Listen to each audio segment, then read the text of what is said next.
Before we start today's episode, I'm going to ask one thing and one thing only of you. I realize that 95% of you who watch my podcast aren't subscribed. So I ask, if any of these stories have ever impacted you or touched you, please subscribe and support this channel. And in return, I commit to bringing you better episodes, more guests, more stories, and more Echale ganas in your life. So subscribe today to Echale Podcast. And now let's continue with today's episode.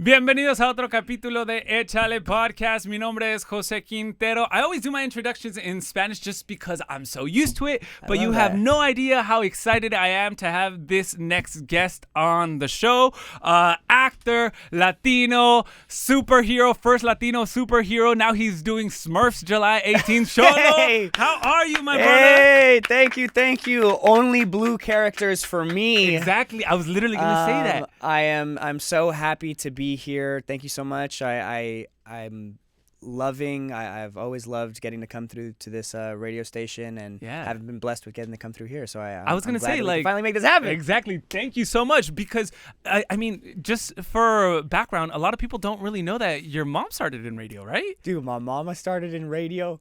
Dude, this is. Dude, she haunts me. She haunts me from thousands of miles away right now. But she started in radio back in the 90s. I mean, she knew from 5 years old that she wanted to be a radio show host, and her parents were kind enough and believed in her and gave her first, like, Little Tykes radio set and totally encouraged her. And I think, when she was having her own child and who had their own ambitions, she was like, I get it. All right, let's try to make this happen. So, shout out Mama. Shout out all the mamas out there. For show. Take us back a little bit, because obviously we're going to talk about your movie coming out on the 18th Smurfs! of July, the Smurfs. But here on this show, we also like to talk about your upbringings and what led you to where you're at right now, because you've done so much. I mean, my whole life has been preparing me to be a part of the Smurfs, to be real. And it's, it's weird. Right now, at this moment, I really find myself trying to look back in these same ways and distinguish the career ambitions from just the personal, like, who I am as a person, right? So if we're taking it all the way back, like, I'm a Los Angeles kid to two, like, really creative parents. One muralist father, if we're being specific, like two muralist fathers, and a mom who worked in radio, like we were talking about. So there was always art around. And right around the age of 10, I got involved in community theater over in Boyle Heights. Shout out to Casa 101. Yes, I love Casa 101. And the greater squad over there. And they were putting on, both performances that we know and love, like the most iconic theater performances, your Les Mises and your other stuff, but then they were also allowing the community, the people, in Boyle Heights at the time and the greater East LA area, to write stories and to put on their own shows. And one of the first shows that I got to be a part of was just that. And I think that was the first time that it kind of clicked for me, aside from getting to watch movies that I grew up loving, was like, whoa, I can be a part of this storytelling, and we can tell stories as well. I loved, Men in Black. I loved the Disney movies. I loved, a ton of the stuff growing up, but I didn't always see myself represented. And I think getting to do this, I felt like a squad that I could see myself in, and I think each step along the way has been that. But the next level. Were you always like the performer in like the family? Because I mean, dude, I was always the goofball. Okay, I could see that. Yeah. I could see that. Now with a name like Xolo and whatnot, did that have any? I don't know. It's so unique and beautiful, but at the same time, did it present any challenges or funny moments, or were you like, Mom, like, my name's Jose. I always hated it. Now I love it. Yeah, right. It's funny how that happens, right? You definitely grow into your name, and for me, my name is Xolo Maridueña, and my middle name, I've always gone by Xolo. And at first, let's say 0 to 15, nobody knew how to say my name right. And I think it definitely did tick me off a little bit to always have to correct myself, or to have to kind of laugh at the jokes, or to kind of play along with the idea that it was an inconvenience or a weird name. And then, like, somewhere along the way, I think just more names started to, like, more people started to come out with more names. I have a friend, Xochitl. She's killing the game right now. And, you know, she, you know, had people learn how to say her name right. And now people know how to say that name. So I think in the same ways, I've gotten to grow into this name. Yeah. It's still a weird one, right? No. It's still a weird one, but I just do it different at the coffee shop, you know. I just say Anthony at the coffee shop because I'm like, let's not play.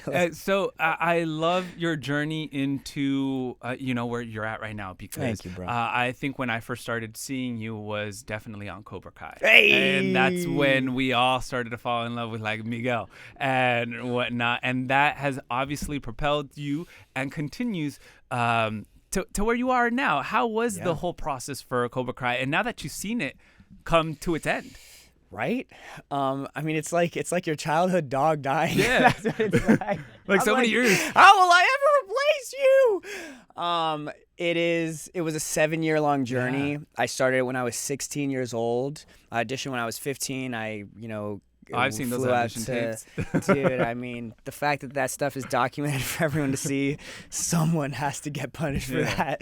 But it really was, the best part was getting to build that family. You know, I have, you know, my biggest privilege, one of my biggest privileges is my family and my friends, right? Yeah.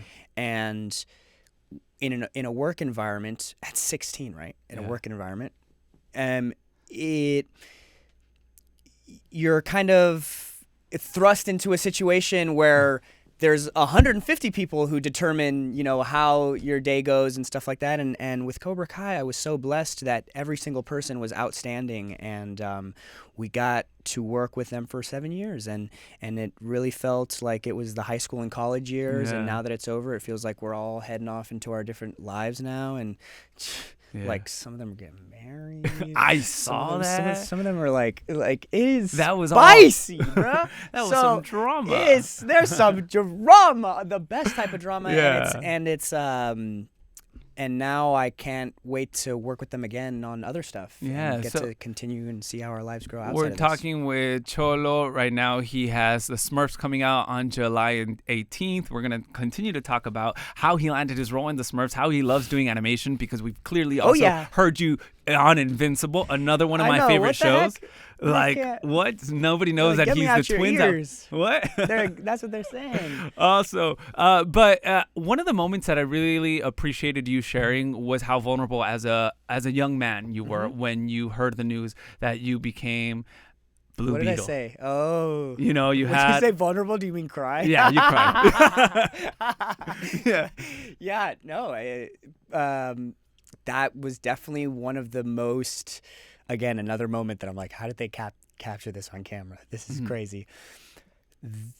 The whole process of getting to make Blue Beetle, from hearing about it, from, you know, knowing about the comics, hearing that it's going to get made, knowing the director, getting to, you know, get the role, getting to work pre-production, shooting the thing, post-production, all of this, it felt like blessings times infinity. Yeah. Like I was right smack dab in the middle of the Venn diagram of getting to do what I, you know, would like to do in my life, and also get to, like, honor my ancestors in a way, and, like, honor, you know, my community, and put something on that was shining, like, was putting the sunshine right on, you know, on our lives. And it was the biggest, most vulnerable thing, because everyone was putting their heart into it. You know, I was getting to meet on the first day of pre-production out in Atlanta costume designers, Maya Rubio, our costume designer, the woman who made the suit, who's worked on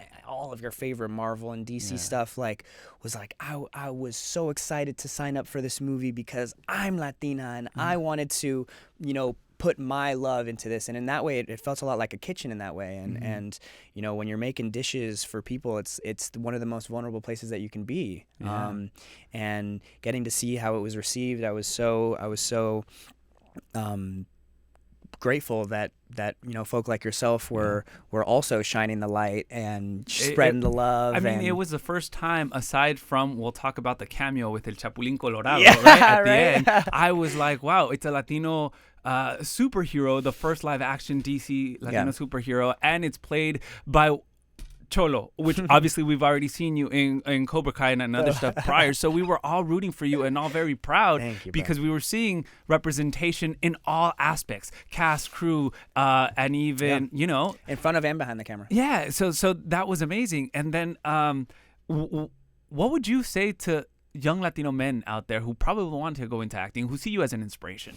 Dude, that's a great question. I'm so blessed with getting to meet so many of them out in public, and even through Kobra Kai, I found that it's really kind of brought a fire in young men that I don't really see for a lot of other stuff. Yeah.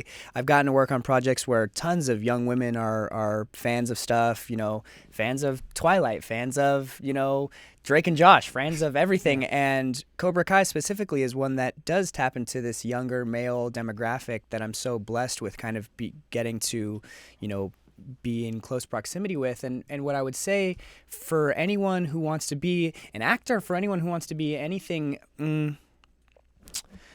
I would say start with what you love when you're young and you're blessed with hopefully being under the roof of your parents or, someone else. Try as much stuff as you can. And, the education system will have you fooled into thinking that at 18 you have to figure out what it is that you have to do, and you better know what it is before college because you're going to go study that thing and blah, blah, blah, blah, blah. And some people are blessed with that. Some people do know what they want to do, but I would say try as much stuff. And if you like something, start there. That's a great place to start. Don't let anyone else tell you different, and that's what I'd start with. I'm figuring it out. No that's worries. The second thing I would say is lol, JK. Do you boo? Exactly. So we talked about Blue Beetle. Let's talk about another blue character, Brainy. That's right. How did this character come into your life? Because the movie comes out July 18th, and we're all excited to see it. That's right. Oh. Well, you even brought the glasses. Well, there we go. I can see you now. Yeah. I can see everyone. Oh, okay. Whoa, where are the contacts at, my brother? There's 13. Dude, I just flew and my bags didn't make it. Oh, no. They're back in London right now. Oh, so no. The contacts are Bloody back in hell. the case. Bloody hell.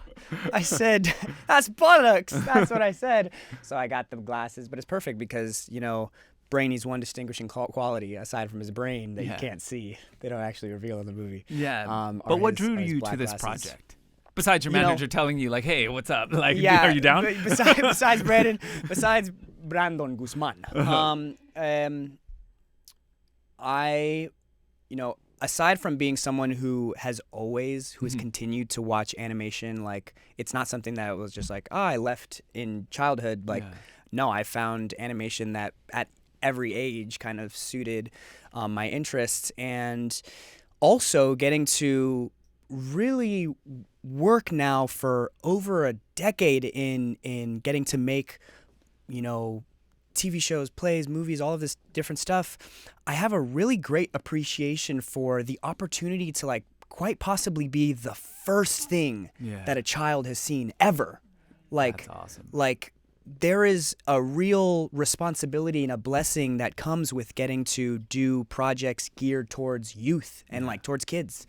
And you become part of their nostalgia. Yeah. And Kobra Kai, I got definitely a taste of that because I had parents showing their kids this thing that they loved, and I got to witness that. And with something like the Smurfs, that definitely skews. I would like the demographic is big. A lot of people know the Smurfs, but I'd say skews maybe a little bit younger than Kobra Kai. It's like there's nothing like getting to make a bunch of little kids giggle, and like they're never gonna know who the heck the voice behind Brainy Smurf is. Like They'll doesn't Google matter. it eventually, and they're gonna be like, "Oh, shoot. Oh my sexual awakening was Brainy Smurf." Like, that's me, y'all. Yeah. Okay. That's me. Did you go? Oh wow, Clark Kent moment. Like it takes off the glasses. Oh wow, that's who Brainy was. You're beautiful. But How similar are you to your character? Like Brainy Smurf? Yeah. It's funny you ask. So, I am. We're in like the week before I go have my first session for this, and I'm with my sister who does voiceover as well. She's my younger sister, but she's great with the voices. She really has she's a singer. She knows how to use her freaking larynx.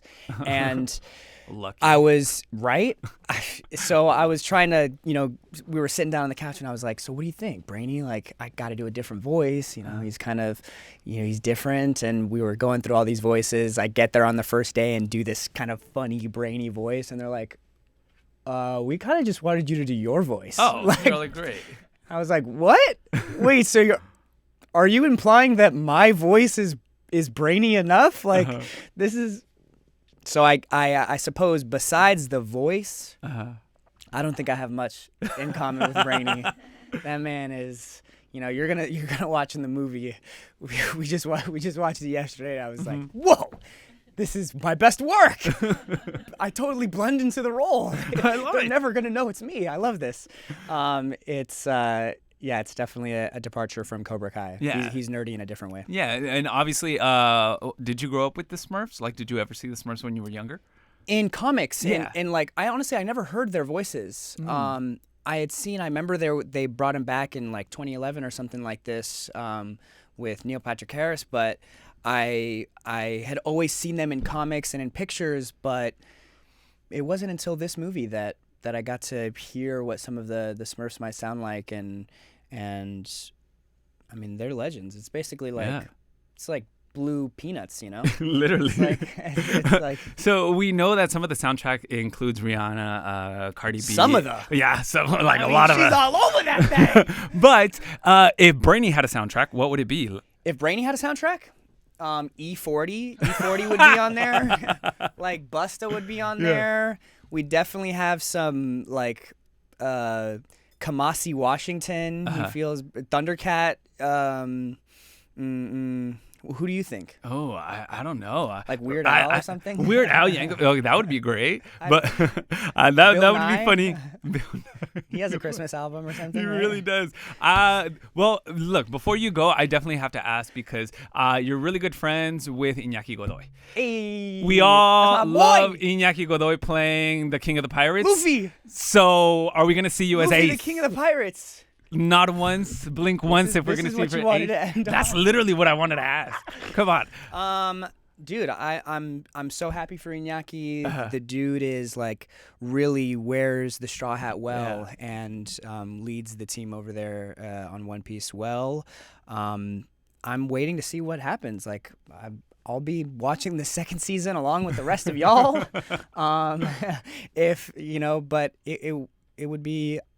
I'm looking for ways to work with Iñaki in and out of One Piece. So we'll see. Awesome. That was Xolo, everybody. Don't check out the Smurfs Thank July you. 18th. Thank you so much. Check it out. Thank you so much for finally having me on, bro. And it's I appreciate you and everything that you do, and appreciate the greater team here.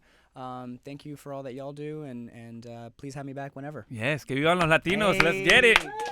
Una de las cosas que me sigue sorprendiendo es que el 95% de ustedes no se han suscrito a este canal. Te pido por favor que si alguna vez alguna de estas historias te ha tocado, te has sentido inspirado, motivado por cualquiera de las personas que han atravesado por Echale Podcast, que lo hagas. Y yo me comprometo de seguir trayéndoles más entrevistas con más empresarios, más artistas, para que ustedes también sigan llevándose algo a su casa.